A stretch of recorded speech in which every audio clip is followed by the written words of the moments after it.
I was born and raised here in the Bahamas for the last 21 years. I, just like almost 400,000 people, experienced many storms, big, small, weak, powerful. But I think I can agree that none of us, especially here on this island called New Providence, will ever experience a storm like what we just experienced. The last storm I actually remember that I went through was a storm called Hurricane Francis back in 2004. That storm, from what I remember, was just wind. But Matthew was a little different.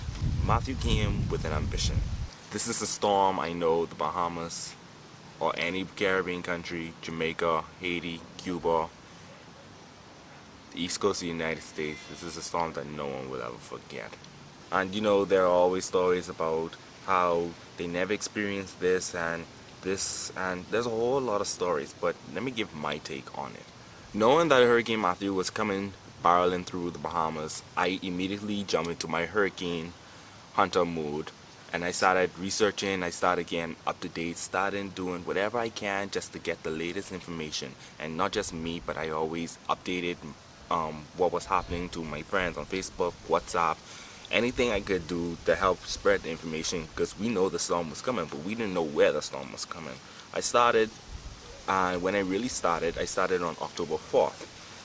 Bright and early, the skies were clear. It wasn't that clear. It was normal conditions, scattered clouds, and it was relatively a normal day. And it wasn't until a couple hours later where the outer bands of Matthew just started appearing, and that's when we really started to see its ugly head. The wind started to pick up a bit. It started to rain a bit, but it wasn't really nothing. But just as I said that, the outer bands moved past and the clouds blocked out the sun. And that was on a Tuesday, and we didn't see the sun again until that Friday. 12:30, October 5th, 2016, it started to rain. And the very weird part about it, it was raining, but there was absolutely no wind. I never experienced something like that. It was like the silence before the storm. You know it coming, but it isn't there yet. It was a very weird atmosphere to be in during that whole entire time. And when daybreak showed up around shortly after 7, it was the exact same thing. It was raining, but there was no winds. Matthew was right on our doorstep, but there wasn't any winds. And with me being a plane spotter, I've been out that exact same day, looking at the planes taking off and landing, apparently, because that's when the airport closed, and that's when we really realized that the storm was actually coming.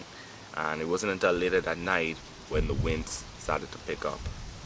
And when the winds picked up, that's when a notice went out to everybody here on New Providence that there will be a controlled shutdown of power throughout the entire country.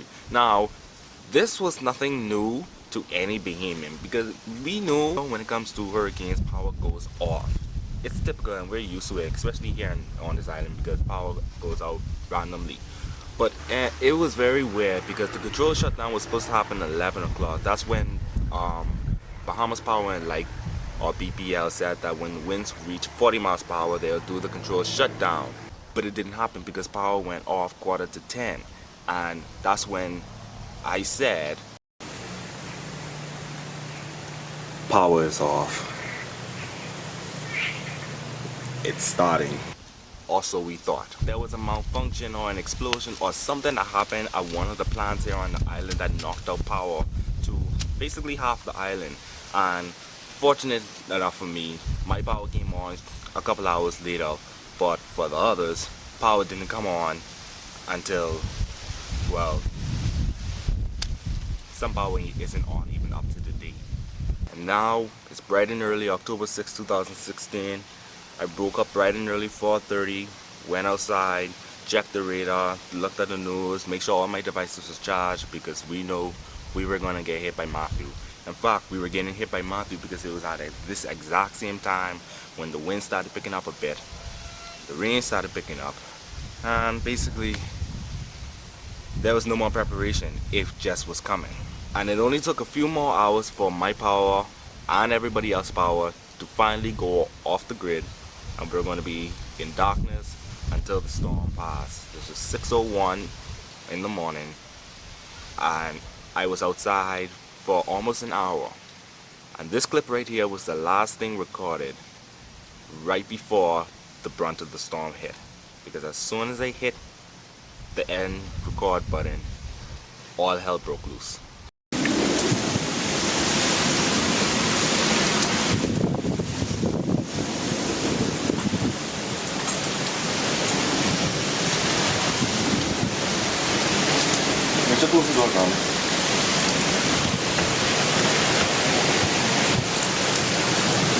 Now I know a lot of people ask, why am I outside during a hurricane? Well, the thing is with Bahamians, and I don't even think it's Bahamians, I think it's a whole lot of people.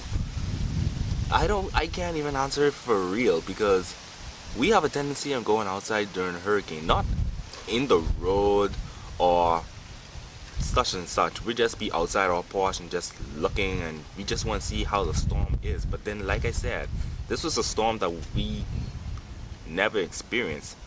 New Providence hasn't been hit by this storm magnitude in the last 80 years, so there is no real evidence or data or something to go back on to prepare us for what we experienced.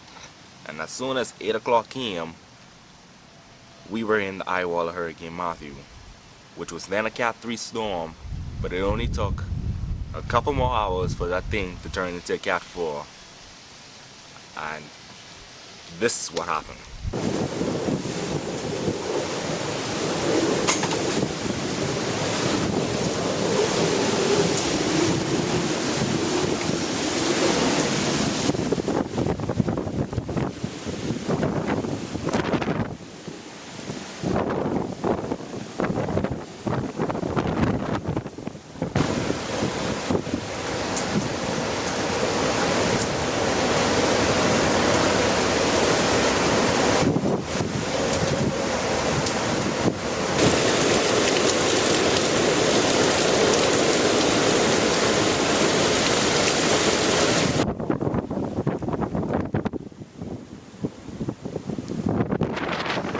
One thing that did surprise me though was that the storm was moving quite fast. Usually when a hurricane comes towards New Providence, we wake up in the morning, the storm is there, we go to bed, the storm is still there. But with Matthew, we woke up in the morning, Matthew was there, but when we went to bed, Matthew was gone. Matthew was moving pretty fast, and that was a good thing.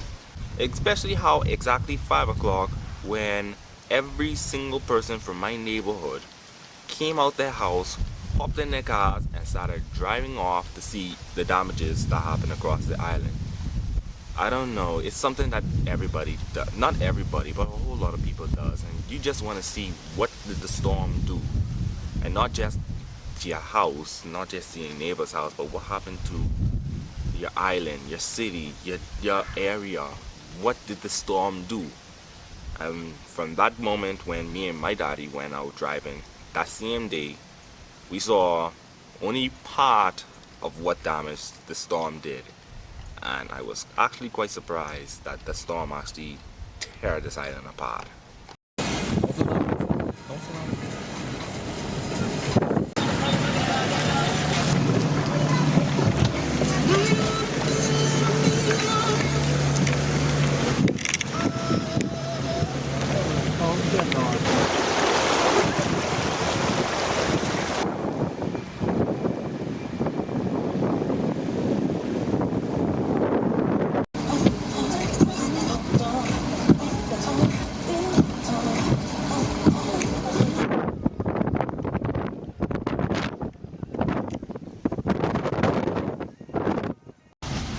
Until you fall down. Asking me what I'm up to, let's find something to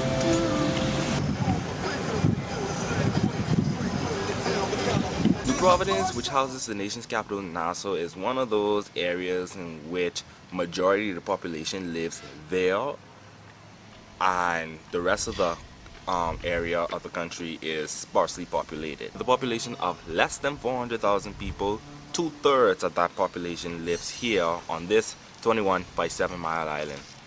And the aftermath of the hurricane proved to be one of the most difficult things to experience and get by, because we were kind of expecting what we were expecting actually didn't actually happen, because in typical hurricane fashion we expect power power issues, water issues, and they were expected. It's weird because power hasn't been restored throughout the entire island, throughout the entire city, throughout the entire country.